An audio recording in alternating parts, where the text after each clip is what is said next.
The summer of 1940 arrived with quiet skies over the green fields of England. The sun was warm, the sea was calm, and the countryside looked peaceful, but everyone knew it was only the calm before the storm. Across the Channel, in the heart of Europe, a shadow was growing. France had fallen. Belgium and the Netherlands were gone.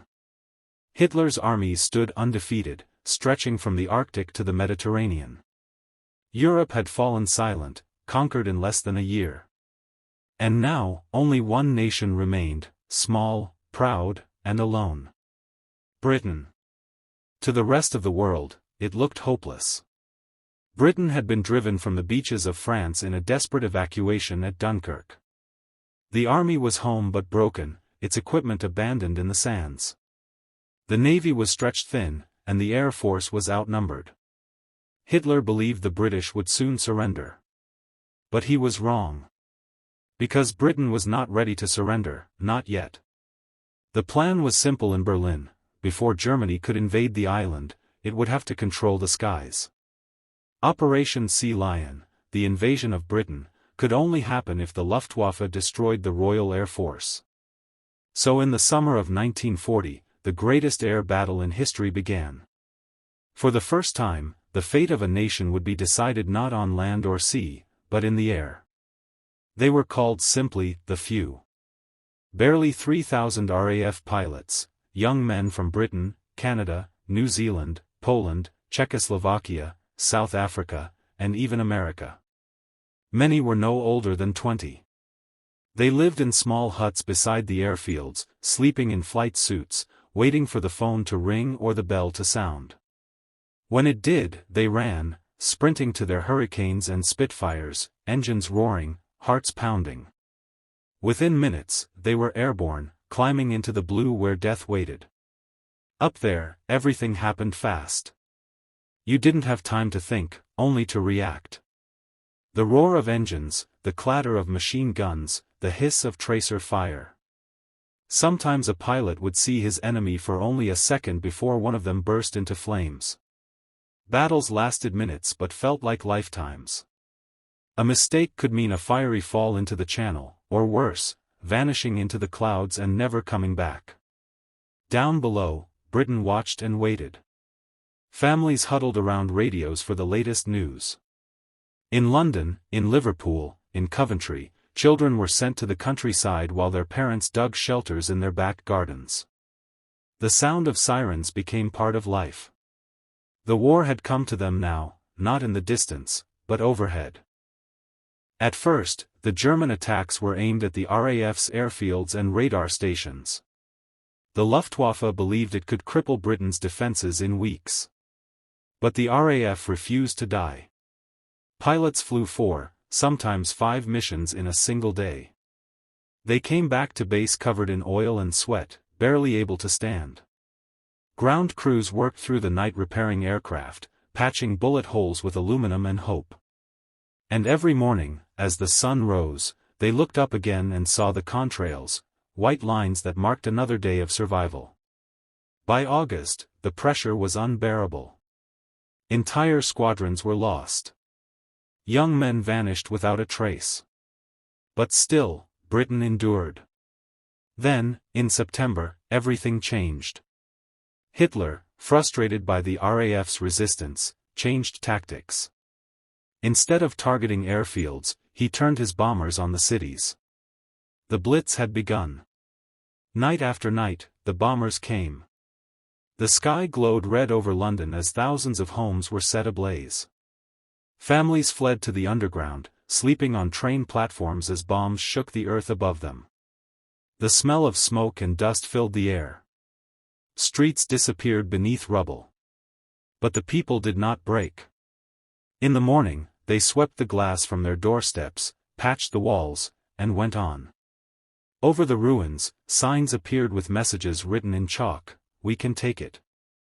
The Blitz was meant to break the British spirit. Instead, it hardened it. Across the island, firemen and volunteers battled the flames, pulling survivors from the wreckage. Shopkeepers reopened stores with nothing but a table and a sign that read "Business as usual." Children played among craters as if defying the enemy to do worse. The courage of ordinary people became a weapon of its own. High above them, the young men of the RAF fought on. The Spitfire became a symbol, sleek, fast, elegant, but it was the rugged Hurricane that bore most of the burden. Together, they faced wave after wave of German aircraft that filled the skies like black clouds. And among them were the Polish pilots, men who had seen their homeland destroyed, who now fought with unmatched ferocity.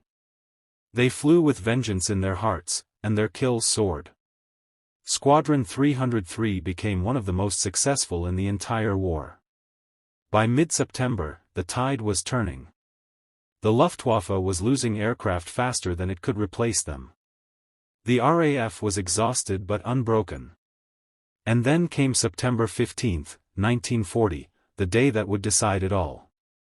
Hundreds of German bombers and fighters crossed the Channel in formation, darkening the sky over London. The RAF scrambled every pilot it had. The battle that followed was chaos, a storm of noise and fire stretching across the southern sky. Radios crackled with voices shouting, "Tally-ho," and "bandits at 2 o'clock." Pilots fought until their ammunition was gone, diving through clouds, dodging enemy fire, watching their friends fall in smoke. When it was over, the sky was littered with burning aircraft, but the German formations were retreating. The RAF had held the line. The invasion of Britain was postponed indefinitely. Hitler's air force had failed. When the news spread, Londoners came out of their shelters to cheer. They had survived the worst. Britain had survived. And the world watched in awe. For the first time since the war began, Nazi Germany had been stopped. But victory had come at a terrible price. More than 500 RAF pilots were killed. Many of them were barely old enough to vote. Others returned home burned, broken, or haunted by what they had seen. Entire squadrons had vanished in days. Yet because of them, because of the few, the world still had hope. Churchill's words captured what everyone felt: never in the field of human conflict was so much owed by so many to so few. And he was right. Those men had given everything they had. Their courage had bought time for Britain to rebuild, for the Allies to prepare, and for the world to one day strike back. The war would rage on for 5 more long years. There would be new battles, new horrors, new sacrifices. But the Battle of Britain had changed everything. It proved that Hitler could be defeated. It showed that even when surrounded, even when standing alone, courage could hold back the darkness.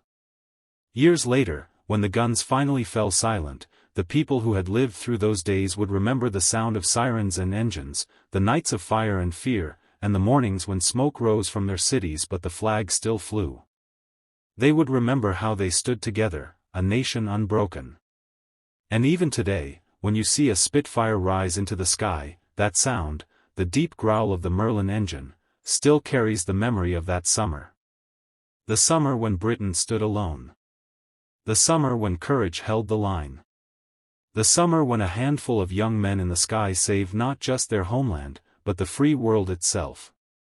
When Britain stood alone, it did not fall. It fought. It endured. And in doing so, it proved something timeless, that freedom, once threatened, can still be defended by the brave. That courage is stronger than fear. And that even the smallest island can carry the weight of hope for the world. When Britain stood alone, it taught us all that victory is not given. It is earned, by those who refuse to surrender.